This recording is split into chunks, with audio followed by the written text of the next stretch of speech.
All right, welcome back to the KnivesFAST channel. It is time for another video, so say hello to Ren and Stimpy and Powdered Toast Man, Log TV, and Choo Choo, and let's get started on the KnivesFAST channel.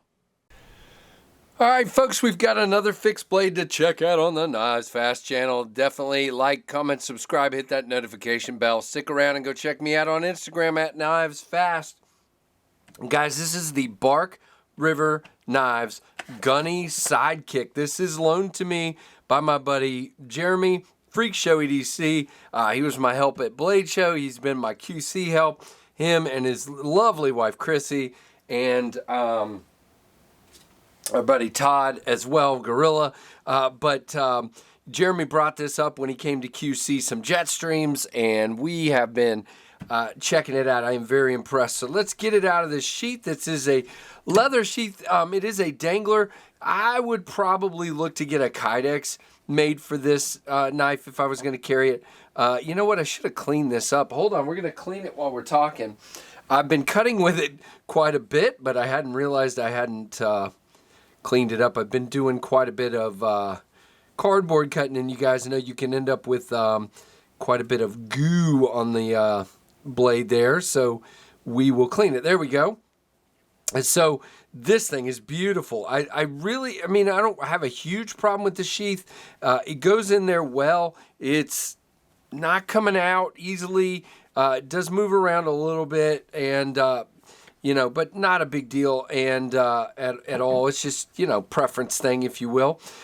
So guys, this thing is magnificent in the hand. So you've got a swell here, a swell at the end to act like a guard to keep you on, and a smaller swell, but a little bit right here. And then you also have a swell here and divots there. So what happens is you get locked in this way and this way, and it feels so good. You've got a nice flat, thick spine.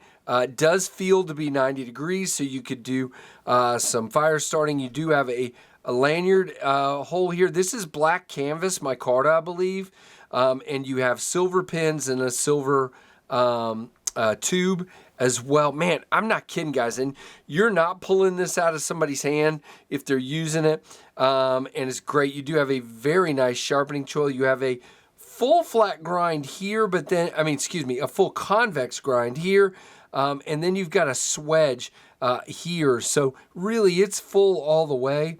It just has this, but again, convex, obviously, it angles back down.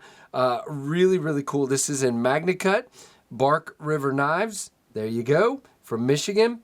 Really, really cool knife. And again, ergonomically, it feels good. You do have a full 4-finger grip. We'll talk about stats, but it looks like maybe 3.75 or just under 4 inches from guard to guard here, and no jimping, but like I said, not needed because you're so locked into the handle. Some texture on the handle, but not super textured. I really need to get a Bark River knife. I may start looking to pick up something of theirs.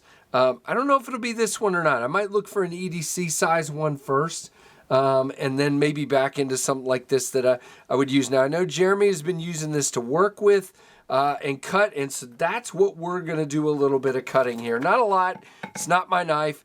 Not going to beat this sucker up or anything like that because it's not mine, but he doesn't mind me cutting a little bit. Look at that. Did you see that? That was one little... Guys... That is a knife. So if I want a feather, I obviously can.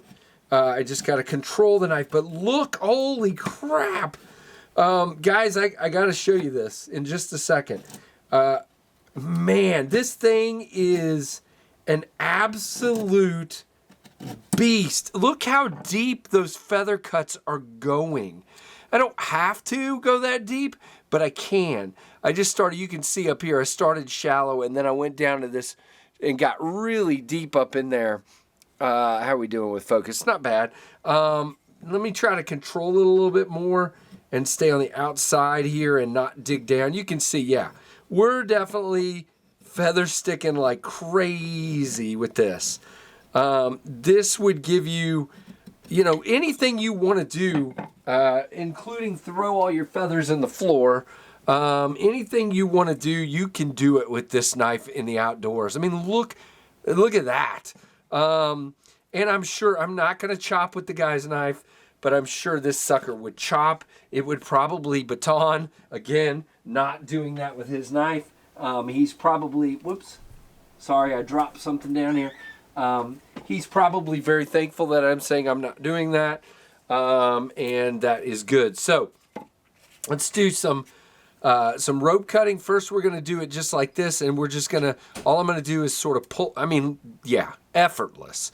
Absolutely effortless. All I did there, I mean, I didn't even saw. I'm just pulling through, okay? That clean cut, no problem. Let's do some push cuts here. Again, I'm going to do it like that. There we go. Now that I've figured out what I'm doing. Very easy. Not a problem. Very clean. Look how clean. Very nice. No problems in that regard. And then if you want to do a little bit of cardboard, let's first start just pushing down. Oh my gosh. Guys, I'm not kidding. This, yeah, it's just effortless to go down through there. You can see here. Yeah, and this, Jeremy does a lot of cardboard cutting, so now I see why he loves this knife so much. Fantastic, again.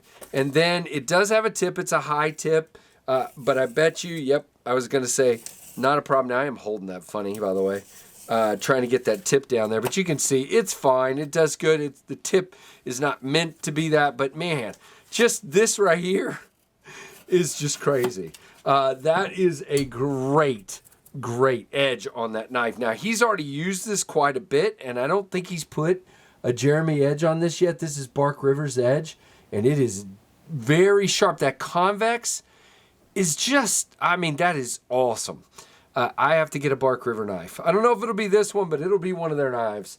I will get at some point. I get something I haven't reviewed before and get it in here to do that. So this is super, super nice. Very good in the hand. So let's see our, guys, I have made an utter mess here. And that's great. That's what we do. Now, there is your Rat 1. So it's roughly the size of the Rat 1. Here, just like the Demco Armiger we did. So it's roughly the same size as that. But let's go ahead, and again, I said roughly, so let's go over the specs. Now, these are range anywhere from like 260 to 280, depending on your handle material. This one, I believe, would have been 260, 245. I see them at Knives Ship Free, and there are a lot of different ones in stock, guys, at the time of this recording, so that is great. It is CPM Magnacut. It's a 4-inch blade, 8.65 inches overall. The blade thickness is 0.14, and it's 5.5 ounces. And again, made in America in Escambia, Michigan. High quality leather sheath included. But there are, if you go here on Knives Ship Free, look at all the variations, guys. There are so many. And even down here, you can get into G10. Let's see, where was the G10 one? Well, there's Red Linen micarta for $269. $277 for antique bone linen micarta.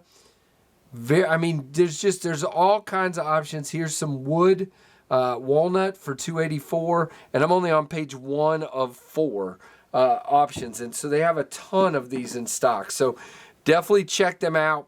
They're probably going to sell pretty well.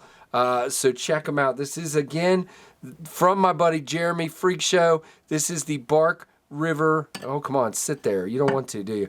Bark River Gunny Sidekick, guys. So check it out. I'm impressed. Very impressed, especially with that convex grind in Magnacut.